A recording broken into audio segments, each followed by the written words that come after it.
Você já ficou se perguntando o que leva as pessoas a ter essas ideias mirabolantes, essas invenções malucas? Essas empresas que criam uma forma de se relacionar com os clientes que acabam dominando o mercado? Essas provocações que o mercado tem constantemente de ideias, de tecnologia, de formas de fazer que colocam em xeque negócios tradicionais? Às vezes você deve olhar, as maiores marcas do mundo que fizeram a base da sociedade que a gente conhece nos últimos 30, 40 anos, grandes marcas de sabão em pó, de operador de barbear, de potes, etc., que lideravam o mercado, mais de 50 marcas ocuparam esse posicionamento e hoje só 14 estão liderando o mercado ainda. O que aconteceu com esse mercado? O que levam essas empresas a perder isso? Onde nasce a dificuldade? Onde nasce a restrição? Onde nasce, na verdade, o grande fator que faz com que os líderes não consigam trazer o resultado de curto prazo pensando no longo prazo? Isso se traduz num tema que quem já me acompanha aqui mais tempo sabe que eu falo muito sobre a única coisa. É um contexto muito forte que eu tenho trazido, principalmente em momentos de dificuldade, do caos, que é onde a grande maioria se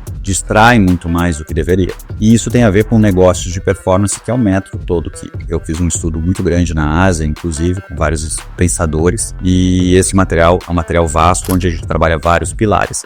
Esse é um método já comprovado. Se você olhar, a gente tem um documento aí na internet chamado Index B Corp, onde a gente mostra os grandes pilares desse método e traz fundamentalmente os impactos às mais de 4.000 empresas que já passaram aqui pela nossa escola de negócios, mostrando exatamente a aplicação desses métodos para trazer mais resultado. E aí você se pergunta, meu Deus, mas o que eu preciso fazer? Como eu faço? Etc. E é um pouco do que eu quero conversar com você hoje nessa nossa conversa. Um aspecto que é super importante, eu chamo isso muito de educar a mente com um pensamento de terceira ordem.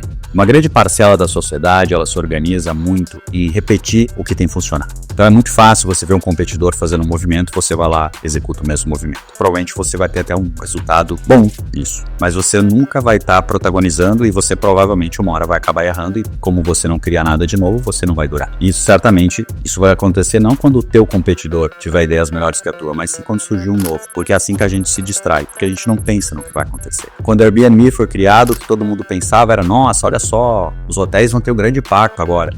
Mas o que não tinha pensamento das pessoas é que cidades turísticas seriam um problema de aluguel para os moradores, porque como tem uma alta demanda para Airbnb hoje, as pessoas acabam não querendo alugar suas casas para quem mora e sim alugar para turista. E aí tem problemas como em Barcelona, como no Canadá, vários países do mundo proibindo o aluguel com o objetivo apenas de Airbnb, coisas do tipo. Isso sim é um efeito de terceira ordem. O que leva uma Google a investir bilhões de dólares num segmento de carro autônomo? O Waymo. Você deve ter visto aí vários vídeos na internet de carros que dirigem sozinho, etc. Por que a Google gastou esse dinheiro, esses bilhões de dólares nisso? A grande parte das pessoas vem com respostas do tipo, não, a Google investiu esses bilhões de dólares porque é um mercado muito grande. Estima-se que o mercado de transporte ao longo dos anos pode ser de não sei quantos trilhões de dólares. Aí tem vários estudos projetando quanto a economia pode direcionar para isso. É realmente o mercado. Mas a decisão deles tem a ver com o conceito de ambidestria. Ambidestria é uma capacidade que todo líder hoje precisa ter, e já fica tranquilo se você não tem, e provavelmente você ainda não a tem, porque é uma disciplina que você se prepara, você constrói a ambidestria na forma de gestão. Ambidestria é você conseguir trabalhar os dois lados do cérebro com a sua empresa. Explico. Você como um líder, você como um executivo da sua empresa, você precisa fazer a empresa performar no curto prazo, capacidade de execução, e você tem que ser também a possibilidade de se reinventar, de pensar no novo, pensar no médio prazo. A gente conhece muitas pessoas que são muito boas em planejar e como de executar, e muitas pessoas boas de executar e não de pensar, né? O mercado é assim, nós somos assim. Só que isso é uma disciplina, isso é uma técnica. Isso também é uma forma de pensar diferente. Quando eu pego o caso da Waymo, na verdade é bem simples. A liderança ambidestra da Google, que sim, a Google tem uma empresa, tem uma liderança, né, características de ambidestria, ela foca no resultado de curto prazo, mas ela também está preparando a empresa para o médio prazo. Ou seja, por que ela está investindo em tecnologias novas assim? Além delas permitirem a empresa renovar o negócio ao longo do tempo, elas aumentam a receita também da empresa. Porque o Google ganha dinheiro com você usando o celular, você usando o computador o dia inteiro. Quanto mais você usa, mais você tende a passar pelos produtos da Google e mais com isso a Google ganha em advertising, por exemplo. E se eu tirar de você os tempos os que você não fica no celular e te entregar ociosidade, provavelmente você vai usar o celular nesse tempo. Então, Se você leva 1 hora no trânsito por dia, eu tiro a necessidade de você ficar concentrado dirigindo, boto o carro fazendo para você e você fica no seu celular mais 1 hora. Com isso eu posso aumentar, sei lá, 8, 10, 12% do faturamento da minha empresa simplesmente mudando o hábito do meu consumidor. O mercado fez muito isso formando a mente das pessoas, né? O pensamento de terceira ordem, a visão ambidestra fez com que o mercado americano criasse o café da manhã de bacon e ovos. Isso foi criado pela televisão. As pessoas não comiam nem porco nos Estados Unidos antes de criarem o café da manhã dos campeões. Quando você vê o brasileiro, quem lembra que as famílias Doriana, as famílias das margarinas, né, que foi criado, que por anos foi colocado pra gente que uma família feliz, ela acorda, todo mundo com aquele suco de laranja maravilhoso, passa um Doriana naquele pão quente. Eles nunca têm pão velho em casa, né? Então, assim tem a ver o pensamento de terceira ordem. O pensamento de terceira ordem, ainda muito mais ampla, é a gente enxergar o movimento que está atrás de um movimento.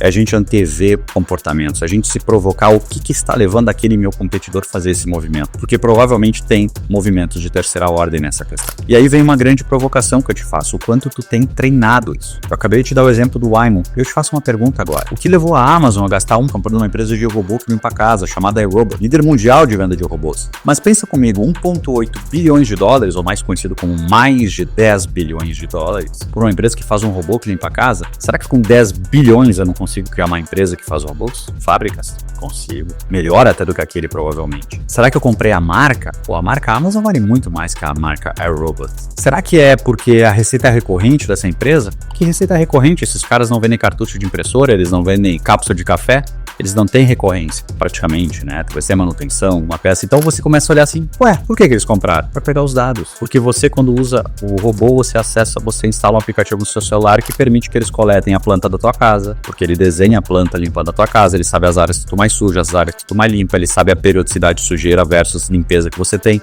pode entender inclusive o seu comportamento de limpeza, ele pode saber se a sua casa tem 4 cadeiras, ele sabe onde tem tapete em áreas grandes, não tem áreas grandes, inclusive os modelos novos têm visão em 3D. Então, todo esse mar de provocação para você é exatamente de questionar e ver, você está olhando pensamento de terceira ordem, você está enxergando o mercado, as oportunidades que estão por trás, você está olhando a inteligência artificial com pensamento de terceira ordem. Eu me provoco todos os dias nisso, porque isso é um treinamento. Só para você ter uma noção, nas imersões empresariais que a gente tem 2 cursos, os cursos flagship da nossa empresa, que é o Business e o X-Business, são 2 cursos focados ou em aumentar o faturamento e o resultado da empresa, ou outra para escalar a empresa. E nessas 2 imersões a gente investe a manhã inteira discutindo esse assunto, provocando, porque a gente não se permite fazer isso. E eu, com esse vídeo aqui, tô tentando te provocar. Eu quero que, se você tá me escutando, você tá me vendo aqui, aproveita a oportunidade de você se provocar mais e mais. E eu vou deixar para você aqui uma pergunta, e aí você coloca nos comentários se você quiser, e daqui a um tempo eu explico, seja no Instagram, eu explico aqui mesmo nos comentários qual é o pano de fundo dessa visão de terceira ordem. Mas a pergunta é, a gente sabe por que o Qatar foi escolhido como sede da Copa do Mundo passado, mas você sabe o que levou o Qatar a querer a Copa do Mundo? O que levou o Qatar a investir mais de R$1 trilhão para hospedar uma Copa do Mundo? O que será que está por trás dessa decisão? Pensamento de terceira ordem. Estou ansioso para ver a tua opinião.